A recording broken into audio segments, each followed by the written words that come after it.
Okay, so we want to start on the next set of operators that we want to work with.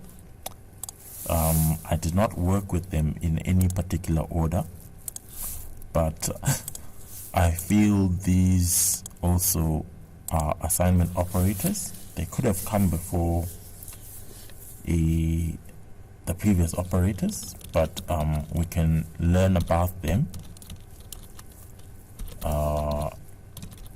in this particular program that we want to work with. So the next set of operators that we want to add is our assignment operators.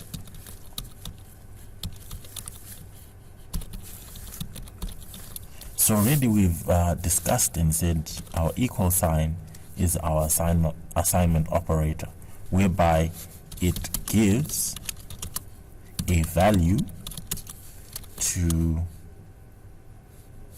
or rather between, two variables or a variable and a integer, or a variable and a variable. So these are some of the things that we know about our assignment operators.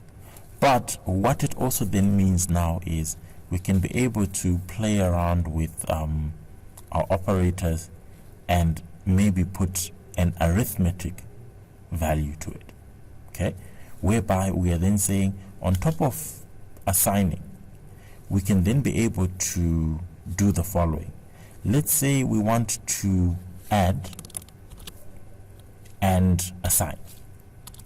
Let's say we want to subtract and assign. Let's say we want to multiply and assign. Let's say we want to divide and assign, like that. It then means we can also add to our value or to our specific value. So how can we see how this works? So we'll do similar to what we did in the previous programs, where we say assignment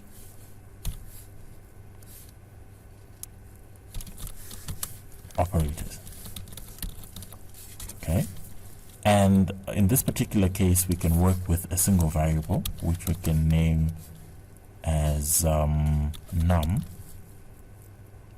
and then we assign num to be equal to 10, like that. Okay, so we then want to see how our assignment operators work. We can also work with one variable to define these assignment operators.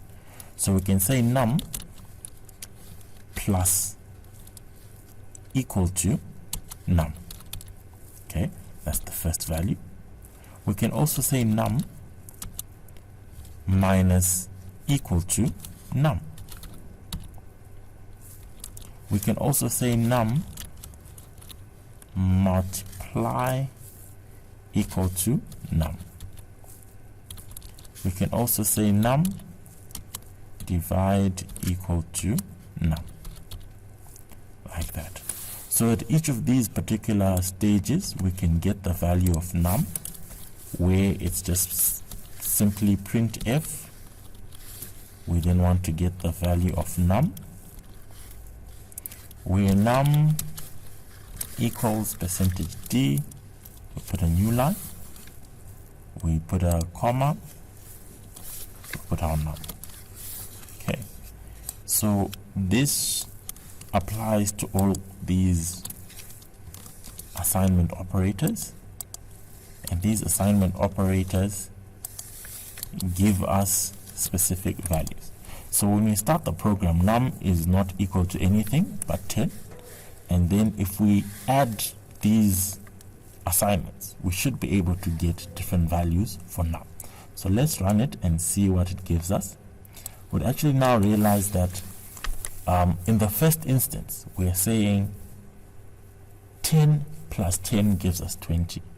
We're also saying 10 minus 10 gives us 0. 0 multiplied by 0 gives us 0. 0 divided by 0 gives us 1. We can also play around with these values and say, let's say we also don't want to work with num. We can also put a number. Let's say in this particular case, I put the first bit, I put 50. The second bit, I put 10. The next bit, I put 5. The next bit, I then put 8. Like that. I can see that this was my previous run. And if I close the program, I rerun it, I'll then realize that I get a different output altogether, whereby we are seeing 10 plus 50 gives us 60. We're saying 60 minus 10 gives us 50. We're saying 50 multiplied by 5 gives us 250. We're saying 8 divided by 250 gives us 31. So the last operator that I not included here, if you remember with our arithmetic operators, we had something that looked like this, where I can say num percentage equal, and then I can put I can still put 8 so that we see the result of that. We can also get the remainder of our division if there is a remainder to be got. Okay, so if we run it, we actually then get to see that our remainder is equal to 7, which is what our percentage sign represents. So outside of that, we've got another set of operators that we can work with. I think let's put them in our final project for operators, which we will call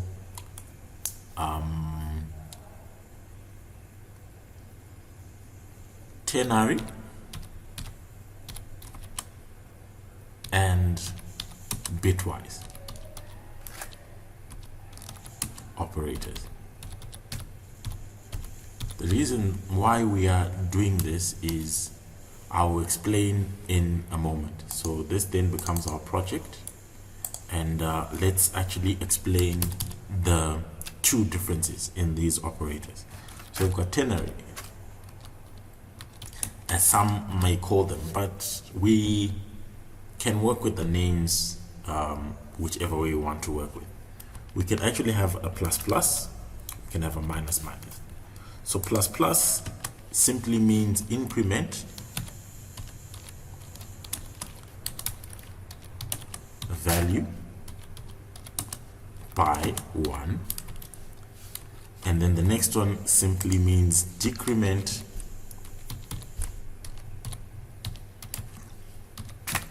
value by 1. Okay, that's what this simply does.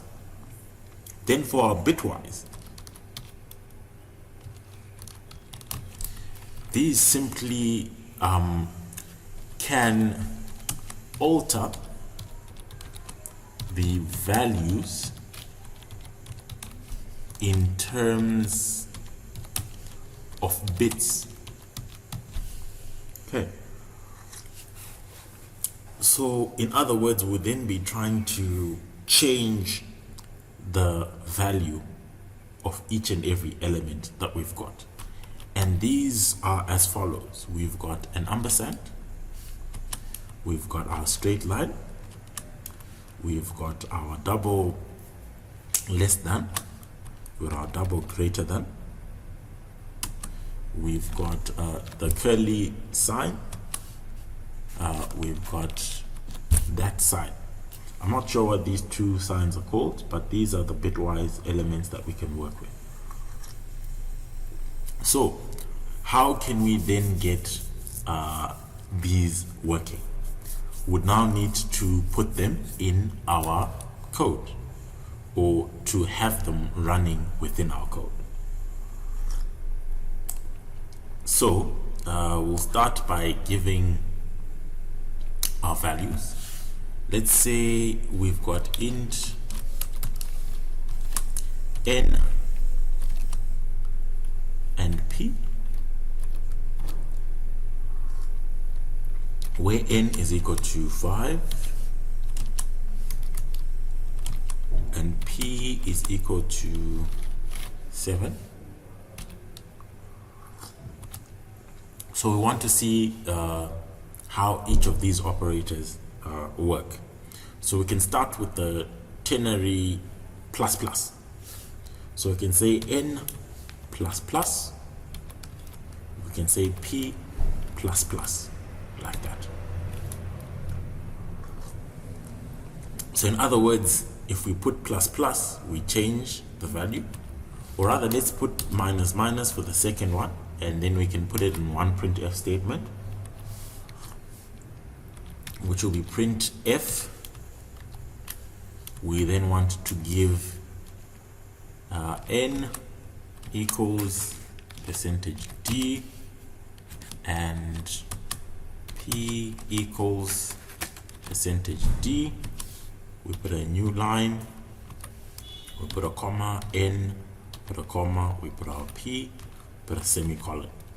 That way we can be able to run it and see what our value gives.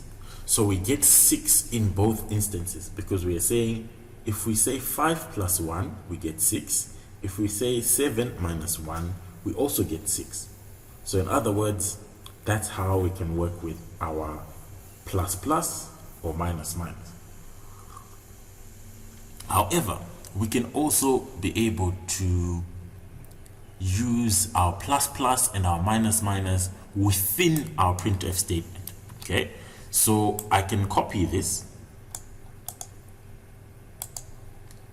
I paste it there, and then I can also then say n minus minus and then p plus plus. Okay, so in other words, what we are then hoping to do in this particular instance, we're then saying the value of n, we had actually added 1 to it. So if we add 1, in this particular instance we want to remove 1, in this particular instance we want to add 1. So in other words, if we run it, we should then get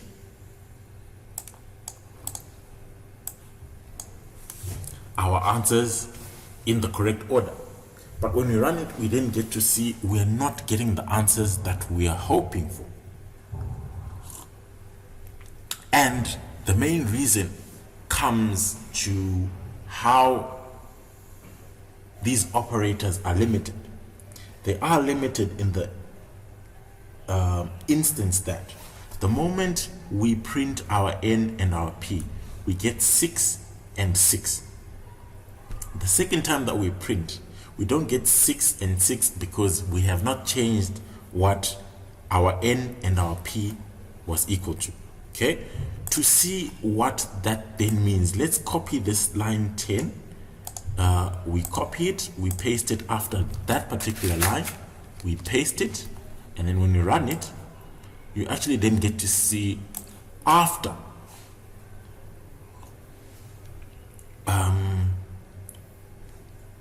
running it a third time, we then get to be able to see the changes from the previous values.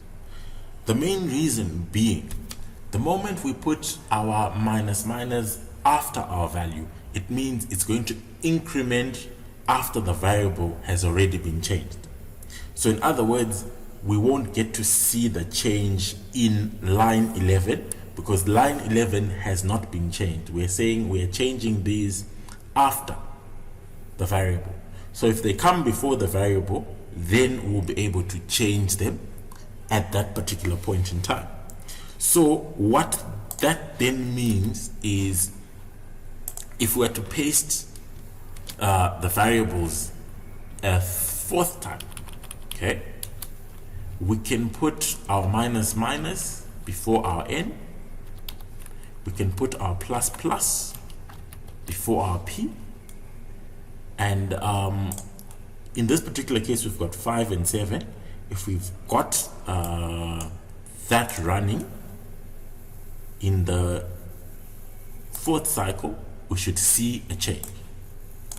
Where is our change coming in now? Our change is coming in the actual line, because our minus is before our variable and our plus is also before our variable. So in other words, we'll then change the values. So that's one reason why each of these operators by themselves is limited. It's limited because in some cases you might get the wrong answer because of where your operator has been placed. So if we put the operator before the variable, it will change at execution time. If we put it after, it will not change at execution time, but you then need to further run it again to see the changes that you would have made. So that's one limitation of our operators, especially the ones that alter the contents or the value of a specific variable, which is why when we then get into control statements, we'll be able to control how our variables work and how we can manipulate our variables to give a desired result. Okay, so let's move on to the next bit. Now we want to get into Bitwise.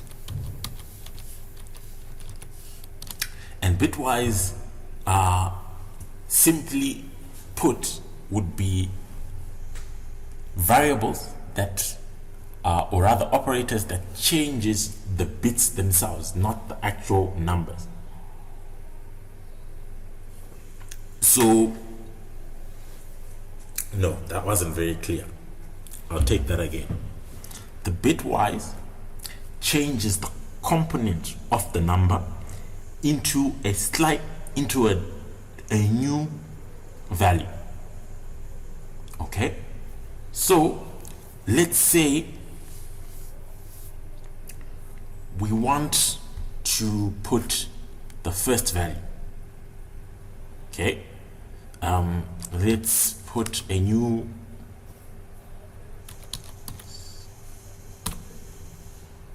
variable and we call it bit, and you say bit is equal to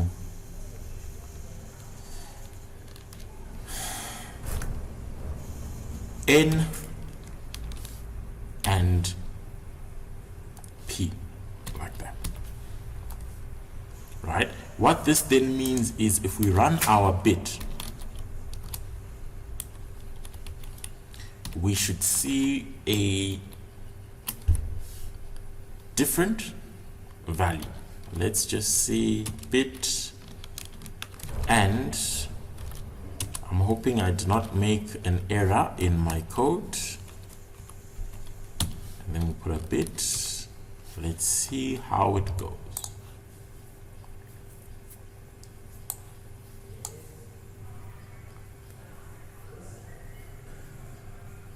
Okay, it's giving us almost the same result that we had previously. We are finding the same output that is there. We might need to work on the next operator so that we see the difference between the operators. We'll copy line 16 and 17 and we'll paste it a second time, and then we put the next operator, which is the bar, and the bar sign on most keyboards is usually you press shift and then you see where there's the forward slash, there's the straight bar that is there that gives us this particular sign. We've also used it for our OR, which is exactly the same in this particular case. So maybe let's put comments and say bitwise and then this becomes bitwise OR, like that. So if we can close this program and run it again, we'll be able to see what our bitwise gives us. So in the first instance, the bitwise gave us a 0. In the second instance, the bitwise gave us a 12. If we keep running them, we'll see that our values will be different. But let's just proceed and put all the operators, and then we'll try and do a table of how it's actually doing these conversions to bits. Okay, the next element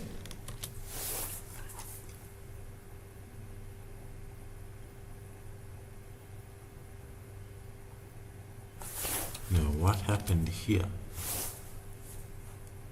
Something definitely changed. Let's just copy it again and we paste so that we get the next element.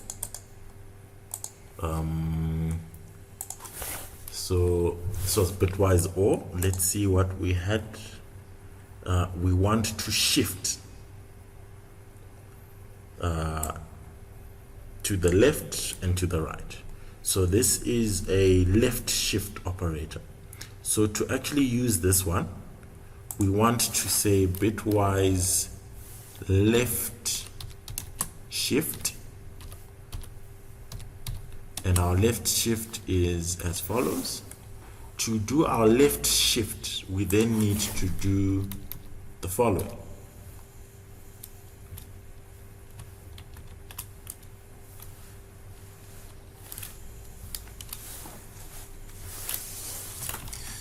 I hope I've got the order correctly, because if you mix up the numbers, you might get the wrong answer. Let's just run it and see. Okay, I think I got it right. We are then saying we want to shift the value of n by 1 bit, which then gives us 8. Okay, that's how our bitwise left shift works. It just gives 1 extra bit to the existing number, which is, in this case, our n is 5. So if we shift it by 1 bit, we then get 8. Okay, it's still a bit of Greek, I admit, but let's proceed and paste some more so that we get to see what each of these elements do. Then we'll explain it in a slightly different way. So we want to shift again to the right by 1 bit, and let's run and see what this does. So this then becomes right shift, and then we put the shift sign, and then you then realize that after shifting the number that we had previously shifted, we now get a different result. Yes, still confusing, but let's just round up each element and then we'll sort of try and debug it step by step or stage by stage. So you can actually see that the numbers are not quite making sense. Definitely the numbers not making sense. I think we're left with 2 operators, and then we will get into explaining after all the code is there. The next one would be the one that I said I can't really explain what it is. So it's that sign, and let's use this sign for our P, and we'll also use the next sign for our P as well.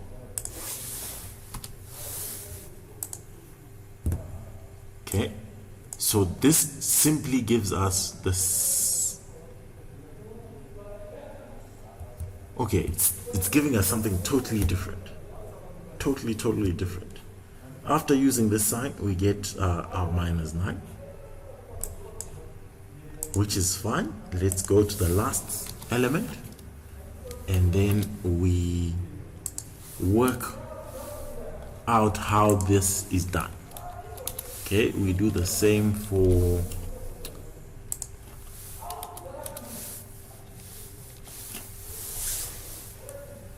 the last element.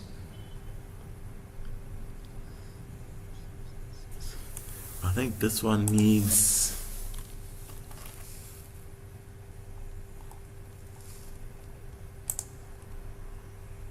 okay, so this is how this operator works, and then we've got the following. So as you can see, let's just compare our bits. The first element is N and P, gives us 12. And you say this is a bitwise N.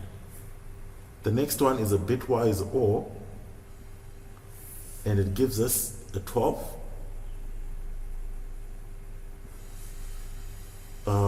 The next one, I had not changed these. Let me just change them so that at least it won't be confusing when we are doing it.